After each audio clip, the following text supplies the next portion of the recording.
Slack itself, yeah, the product changed because Slack was less than 3% remote pre-pandemic. Welcome to Future Work, the podcast where we bring you practical tips and insights on the ever-evolving landscape of work. Join us as we explore the trends, innovations, and challenges shaping the way we work, today and tomorrow.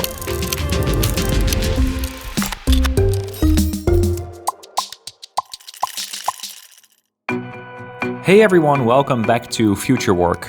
Today we have Brian Elliott, who spent 25 years building high-growth companies and leading teams as a startup CEO, a leader at Google, and then an executive at Slack and Salesforce, where he co-founded Future Forum, a think tank focused on redesigning work through data and dialogue. Brian is the author of the Wall Street Journal bestseller How the Future Works, leading flexible teams to do their best work of their lives. And he's been published in the Wall Street Journal, HBR, Bloomberg, The Economist, and other publications. Today we're going to be discussing how Future Forum's research helped Slack transition from in-person to hybrid work and all the lessons Brian learned during this time and that you can implement yourself. So let's dive in. Brian, thanks so much for being here today. Your career has taken you from being a case study writer at Harvard Business School via BCG to being a startup CEO, then Google, then Slack, to eventually being the co-founder and the executive leader at Future Forum, which is or was a think tank about the future of work. What should listeners know about your very impressive career? Impressive career, or choppy career, or whatever you'd like to call it, Dan. Yeah, thanks for having me on. I love the work that you and the team have been doing. You know, I didn't start out with all that stuff. I started out as a grocery store clerk and short order cook and industrial painter, putting my way through college. After college, though, I was a math geek in college and got into the analytics. And Boston Consulting Group hired me straight out of college, spent a couple of years working for them. And then they put me through business school, which was actually fantastic and kind of gave me a leg up there. At HBS, at Harvard Business School, I actually ended up being a case writer for a couple of professors in the technology and operations management group. And it was sort of an opportunity to explore whether or not I actually wanted to go down the academic route myself and be a researcher. And the truth is, my ADD and being a professor really wouldn't mix very well. I didn't have the patience to go that route. So instead, I jumped back into BCG and then eventually into tech. And I've been working in the tech world now for 25 years. Startup CEO, some great adventures there. Jumped from that to Google and Slack, as you noted. But the things that are kind of in common across all that, for me at least, were I'm just curious about how things work in a bunch of different ways. And I would move on when I found that I wasn't really learning anymore, when I was sort of bored with the job because it felt like it was too routine and too repetitive. I also found ways in almost any situation, even when times are really tough in the startup phases, to find, what brought me joy in the job. And usually that had something to do with people and getting people aligned and motivated and helping them grow their own careers. But I also learned that once those things that brought me joy were overwhelmed by the things that brought me down, corporate bureaucracy and administrivia, it was time to move on. I guess there's two things that I'd pass on to anybody out there, which is there's no linear path that necessarily fits with how you get there. The jungle gym analogy works really well, at least it did for me, which is sometimes you have to move sideways to kind of get a new learning experience to move back up. And sometimes you have to move down. And don't get hooked on titles and on the size of your team. I've been a startup CEO where I've had a team of 300 and some odd people. When I first went to Google, I had a team of 2. One of them quit on the first day. When I left Google, I was overseeing, we had 350 people in the product and engineering team. We had thousands of contractors that were working on the project I was doing. And I jumped to Slack, where the team was roughly 50 people in the platform team. And it was just a fantastic move because I had a great experience doing that. And then I did it again at Slack when the pandemic started and we had the opportunity to build something different. Future Forum was 3 of us just getting it off the ground. And each time it was much more about thinking about what am I going to learn? Where can I have impact? Letting myself get too hooked up in the title, the size of the team, all that mess that tends to nag us. Right. You just followed your curiosity and it brought you to some great places. So maybe can you share a bit about Future Forum in particular? What is it? What was it intended to do? Why did you decide to start it? How did you, it sounded like you pitched it internally to Slack. Like, how did that go? Yeah, there's a couple of things on that front. One, it ties back to my research and data geek aspects, right? Because really what Futureform was about at the heart of it was research-driven insights combined with habits and practices that we're seeing companies do that were really better for people. But it was also born out of a couple of things. One, as a startup guy, I got the consultant knocked out of me pretty early. And what I learned was sort of through the school of hard knocks that old phrase, culture eats strategy for breakfast, was really true. That if I wanted my team to succeed, I needed to spend a lot more time building relationships with people, building trust, building a sense of belonging and purpose in the team. And that was really something that I wanted to espouse more broadly and bring out into the world. The pandemic then created this massive opportunity for a lot of us to sort of rethink how work was happening. And what happened in early 2020 at Slack was myself and a number of others found ourselves in conversations with executives at other companies. We're all wrestling with really much more profound issues of how do we care for our teams, but also are we going to make major shifts and changes in policy?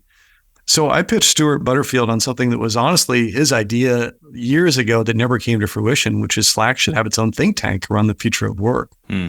And said, hey, Stuart, I'd love to pick this up and run with it. Give me a couple people I can recruit into this and give us 6 months and see where we can take it. And I had two fantastic co-founders along with me, Helen Cupp and Sheila Subramanian, who were just really amazing people that I'd known for years, hadn't worked with directly, but I knew their skills and their capabilities. I knew that we thought alike in a lot of ways, but we were also very different people and would bring different things to the equation. And so at the end of the day, what it was sort of a labor of love that turned out to be a lot bigger than any of the three of us, I think, expected going into it. Something that could have been a 6-month and you're done project became a 3-year adventure that I think has had a lasting impact. Yeah, I mean, it definitely has. So what were some of the things that you do with that team? So you got Stuart's buy-in. Yeah. You got those people together. And those were people from outside of Slack, as I remember, right? No, actually, Sheila and Helen were both at Slack. Sheila had been in the marketing team, had led Slack's enterprise marketing, international expansion, a bunch of things on that front. Helen had been a strategy leader in the organization, had worked on things like pricing, international expansion and growth, was actually a product manager that was leading part of the platform team, helped talk her into taking this grand leap. So both of them were at Slack along with me and at part of it. We did, though, go out and recruited partners externally. So we didn't want this to be just about Slack and just about digital tools. So Debbie Lovich at Boston Consulting Group, Ryan Anderson at Miller Knoll, and Tina and team at Management Leadership for Tomorrow were fantastic partners who brought different perspectives about space, global leadership, diversity, and inclusion, and could bring in a perspective that we wouldn't have necessarily. And so it was really that grouping of a dedicated core that we're building, what we're doing at Futureform with some partners who were really going to help push us in new directions.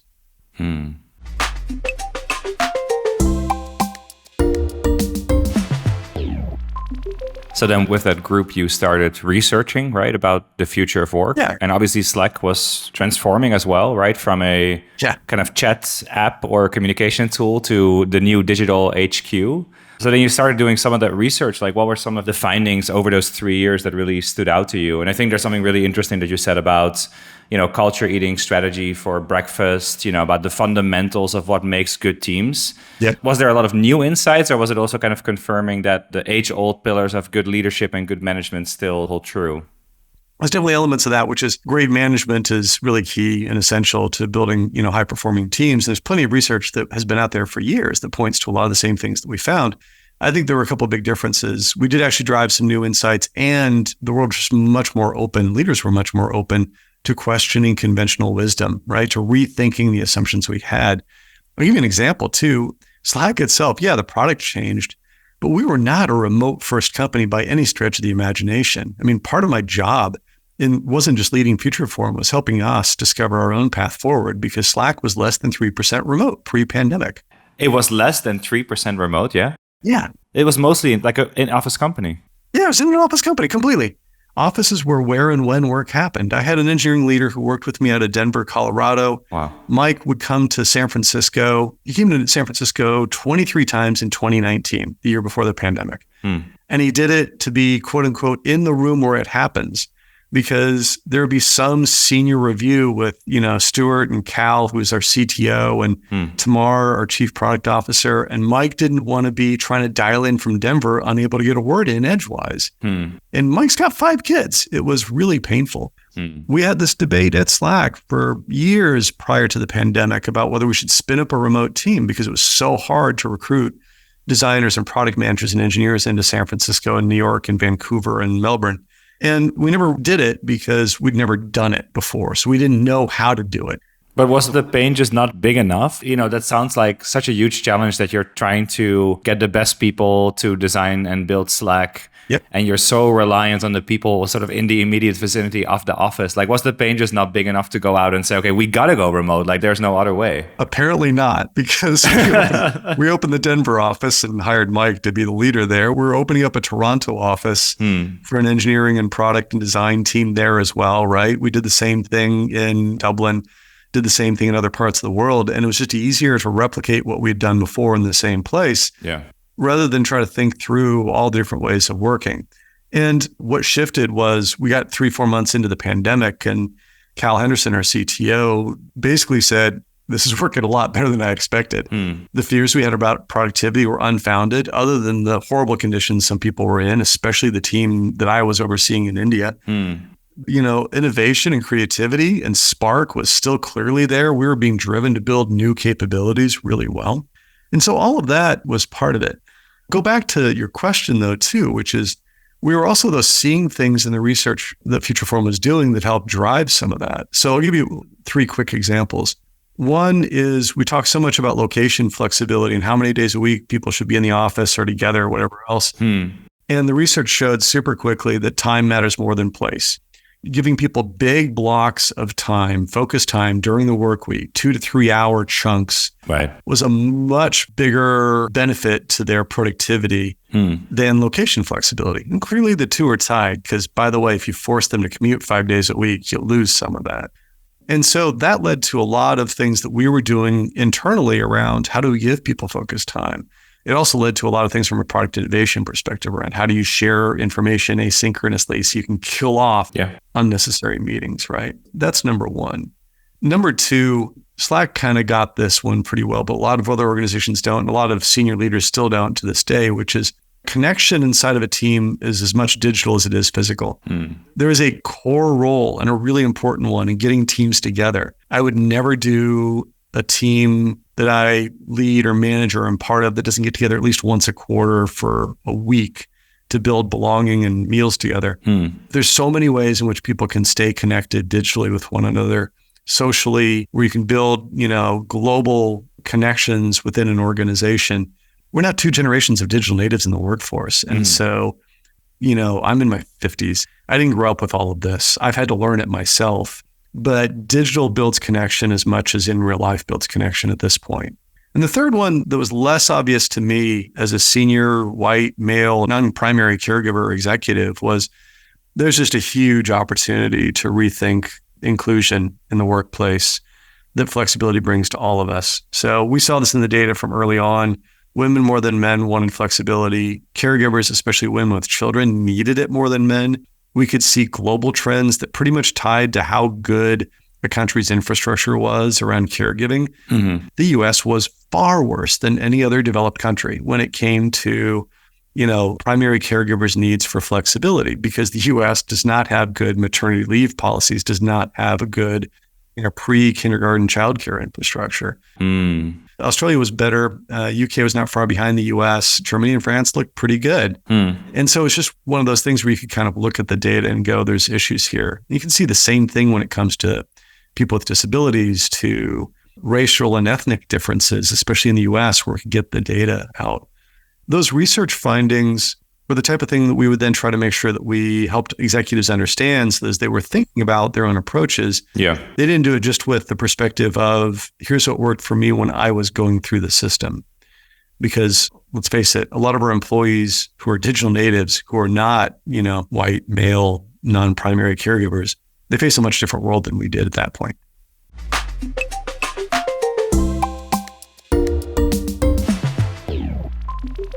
Yeah, definitely. We came in through the workforce in like a totally different kind of situation. And then we have to think about how people enter the workforce today, and it's totally different. And we have we need to have a very different perspective.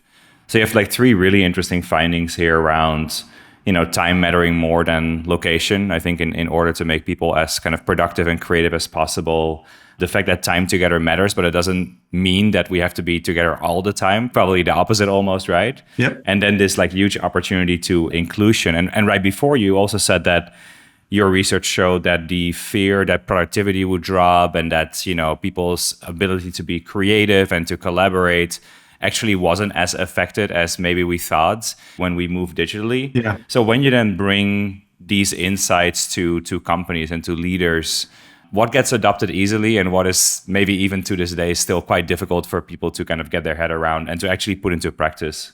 I'll tell you, the thing that doesn't work is to just give them the data. I mean, I love the data. I love the research. I love the insights. But if all you do is give them the data, you're going to hit a roadblock very quickly because unfortunately, there's just too hard. When you've never experienced a different way of working, it's too hard of a bridge to cross to try to invent it out of whole cloth. What you need to do is combine the data with storytelling and tactical examples. So let me give you one. When it comes to creativity and innovation, the thing that I've heard probably 100,000 times at this point is, we just need to get the whiteboard back in front of a whiteboard and do some brainstorming so we can come up with creative ideas. And the research will tell you the majority of whiteboarding sessions in front of our groupthink, right? Because the thing that happens is someone who talks a lot like me is the one that's grabbing the pen at the front of the room. Yeah. And they're commanding that pen, right? And they're writing things down, and they're the most senior person in the room who's been around for a while. And if you're new or not in the majority or have a different opinion, if you're really daring, you might share it, but you might also just sit on your hands and not share it at all. And that insight might be helpful to leaders, but what's more helpful is to then say, okay, let me give you a different tactic and a way that you can actually tackle this, which is like this concept of brainwriting. So you've got a problem you're trying to solve as a team. You've got some information around it. You give the prompt, here's the problem we're trying to solve. Here's the information we've got to the team. You give them 3 days or a week to put together, not a full write-up, but I just want your 3 bullet point thoughts on what we might try to do around this. Give me 3 to 5 ideas. Write them down. Spend time on this before we get together. And when we come together, all of us toss all of our ideas at the same time into a Google Doc, a Microsoft Doc, the chat, a whiteboard app, wherever it happens to go. And what that does is it just gets more ideas out on the table, right? It avoids that pre-filtering that happens that says, oh man, Brian's holding the pen or Dan's holding the pen. I'm not about to toss this out because I want to hear what they say first. And you just get a lot more ideas that way. And that's a redesign of how we work. That's a lot better than, the groupthink process around whiteboards or relying on the random chance encounter at a water cooler.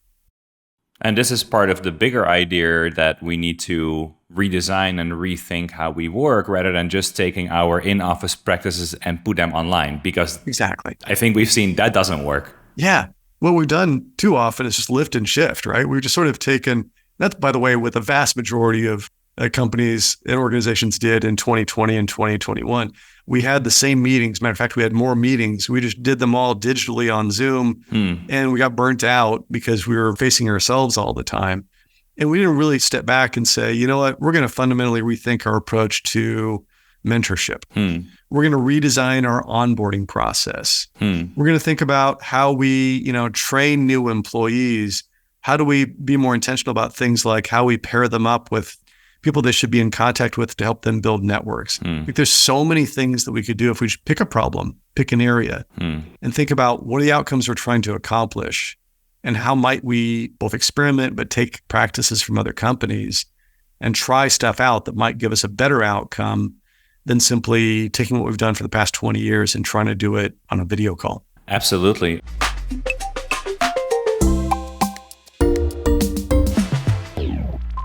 And that's one thing to explain that to leaders and to executives in companies. Another is to actually get this to become the new way of working at all levels of the organization, right? So we just released some research around what do hybrid and remote employees think about their direct managers, and the way that they rate those direct managers on how good are they to kind of embrace some of these hybrid and remote best practices is not too good. I could say that they're not too positive about their leaders' ability. So how can we also get managers, especially newer managers, who probably are digital natives, to think in this way and to work in this new way?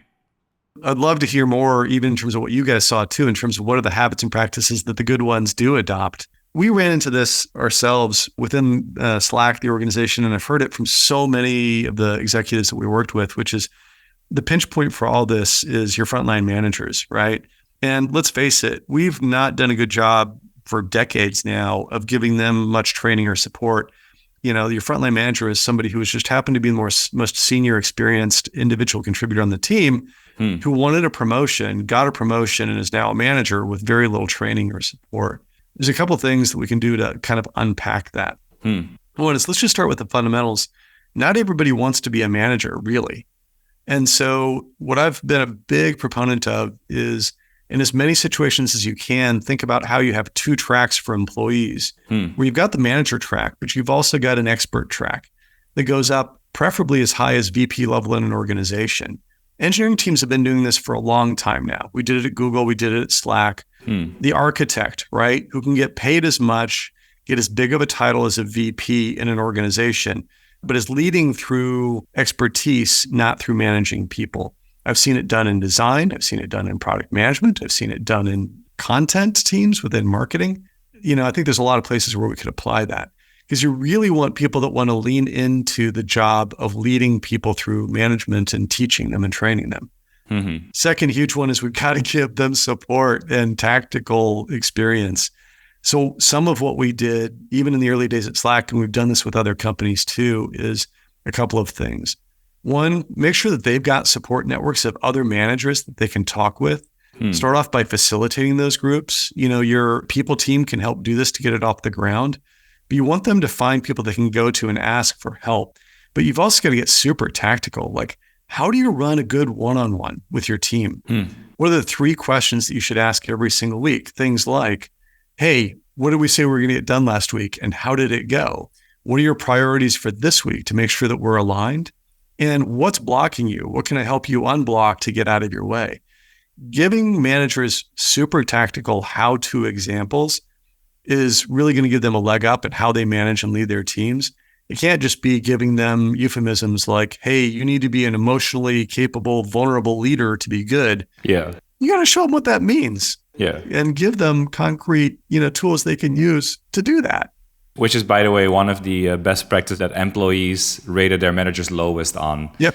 In terms of, are they being empathetic? Like, are they understanding? That was one of the things where we actually saw the lowest score. So we basically saw pretty high marks on things like flexibility and adaptability. So are managers able to embrace this new way of working and balancing, working together while a lot of things are changing kind of externally?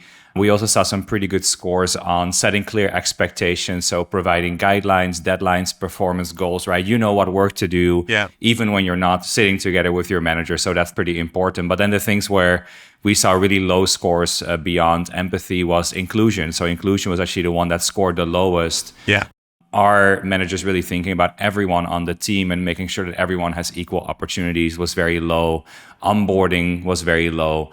Is there like a good program in place? Is the manager equipped and able to bring new team members on board in these kind of remote and hybrid contexts? And documenting, right? Yeah. So, you just said something that we used to do, which was sitting around the whiteboard. I think some people have kind of transplanted on online and now we sit around the online whiteboard. But like you said, then is there a document afterwards? Like, are people being able to input on that, maybe even if they're in a different time zone? So that's where we saw some of the low marks. And then you really think about, what can companies do to enable these managers to upskill in those areas?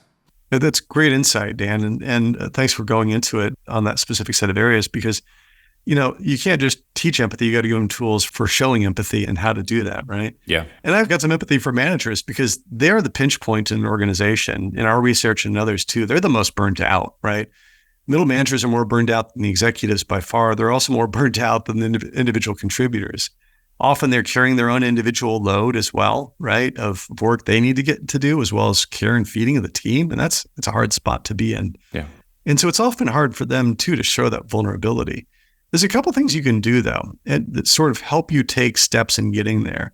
Tactically, things like the weekly staff meeting that's got an icebreaker question at the beginning of it. It can be the silly question, we're entering fall in the US, so it's pumpkin spice latte season. Where do you stand on pumpkin spice latte? Happens to be my favorite seasonal question. That sounds too controversial as an icebreaker question. That could be like a 3-hour debate. It was. My team went off on this for about 15 minutes one day. And it turns out, by the way, I didn't know this either, but there's no pumpkin in pumpkin spice. It's just the spices. Oh. I learned that one teammate who shall remain nameless hates orange vegetables. It's all this stuff that you get into and you learn when you do this. Yeah. But that's humanizing, right? It helps. And just reminding people that it doesn't have to be the question that starts off with, how was your week at work last week? Or what did you do this weekend? You can find ways to explore. What kind of Olympic skier would you want to be? What was the worst haircut you ever had? Just get to know people. Personal user manuals are one of my favorite things. It can sound super cheesy and you can make them super cheesy about like, what's your astrological sign? But the really important stuff is like, how do you like to communicate? Are you a morning person or an evening person? What's your life setup? What do I need to be aware of as a boss? And the thing that you got to do as a manager that I tell people all the time is you got to go first. It's sort of your job to set the tone, share yours out there, and tell your team, what some of your own feedback points are of areas that you're looking for development, help, and support, and sort of being open and vulnerable around doing that. And then to your other point about how, what a team's norms are, there's no better thing than a team level agreement. And it's the manager doesn't have to do the upkeep on all this stuff, right? There are always people on your team that want to make the team a better place to work because let's face it, it's the old people don't leave companies, they leave managers. They really leave teams. And if you can have people volunteer, raise their hand to help you craft things that are in your team level agreement, which is things like, what tools do we use to communicate off hours so that you don't have to monitor Slack plus Teams plus email plus Zoom plus PagerDuty plus 5 other tools?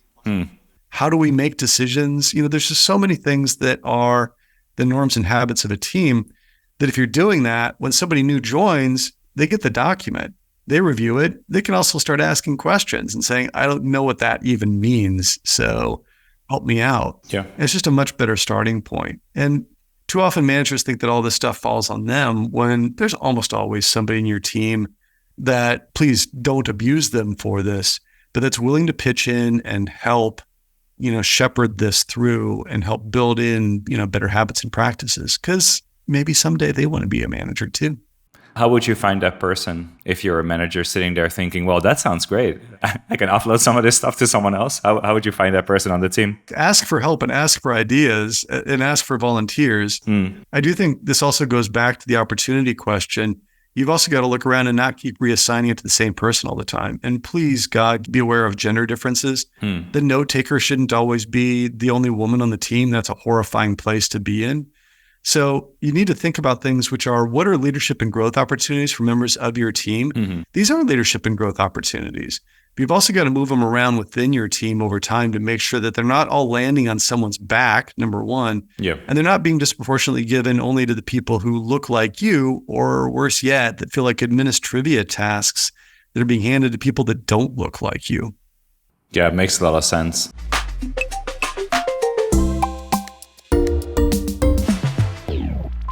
Okay, so we could definitely talk data and stories and ideas for a lot more, but we're almost at the end of our time. So I really want to just ask one final question, which I ask everyone, which is, after all of this, what is your big wish for humanity, something you could put on the billboards and share to the world? Man, I think the biggest thing that I'd like to see people continue to do is just be open to new ideas and to listen to your own teams in order to find them, especially for executives and executive leaders. And I had to unlearn this myself. we're all expected to have all the answers, right?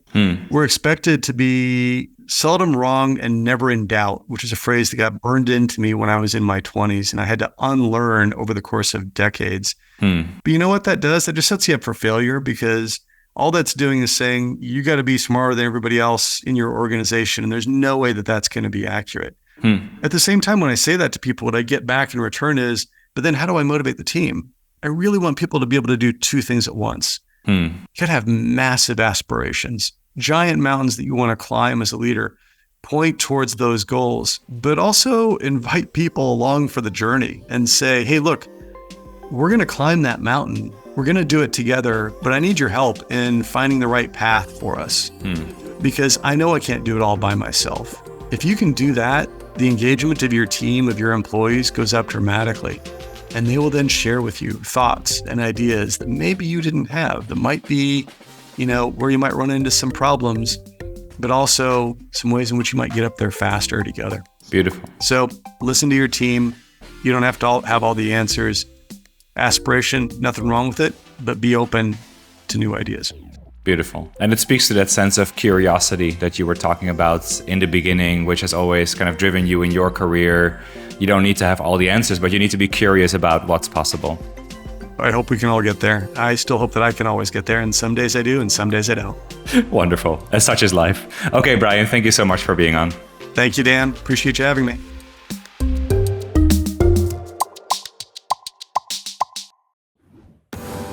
I think that was a great discussion. So let's talk about how you can implement these insights. Number 1, when matters more than where. One of the key insights from Future Forum is that while we talk a lot about location flexibility and how many days a week people should be in the office, time actually matters more than place. So consider the balance that you give between synchronous and in-person activities and asynchronous work, and prioritize focused work time. Number 2 is that even today, a lot of leaders are not good at connecting people well, both online and offline. So make sure that people have the time and space to connect as people and continue building those bonds, even if you see each other only once a quarter. Number 3 is to create an inclusive environment. So the other big insight from the Future Forum research is that flexibility gives us the ability to think about how we can create a much more inclusive environment. As Brian shared from their data, women and caregivers wanted much more flexibility than men. And he also noted that there are vast differences between countries and their policies that drive the need. So keep that in mind. Then, if we want to change minds, we need to bring not just data, but also storytelling and practical ideas. So if you want to make a case for more flexibility in where and when people work, make sure you bring the data, but also tell the story and give the practical idea.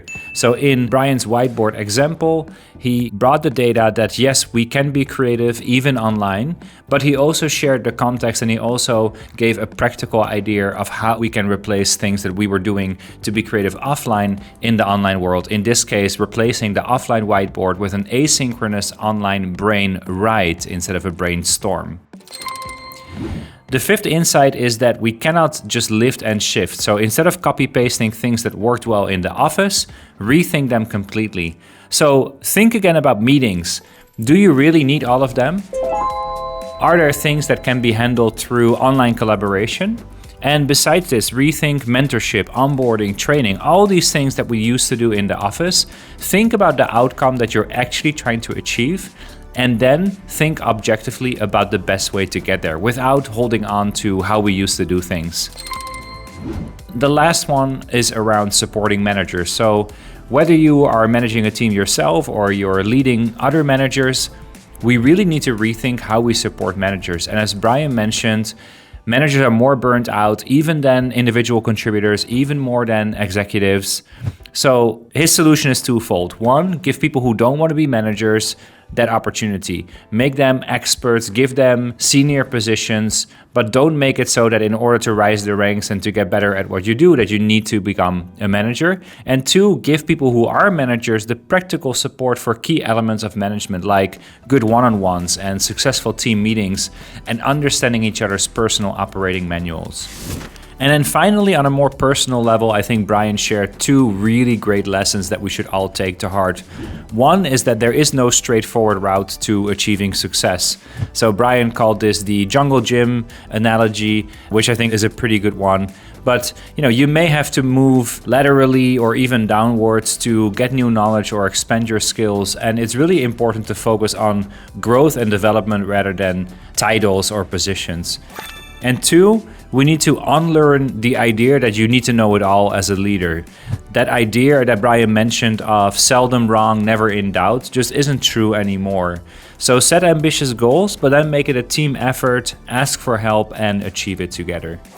So I thought those were 8 beautiful lessons that we can all learn from, and I hope you can put them into practice as well. And I hope to see you again. In 2 weeks, we will have Jennifer Dalsky on, who is the founder of Rising Team and a previous executive at Facebook, Yahoo, and Change.org, which is another really great conversation. So I hope to hear you in the next episode.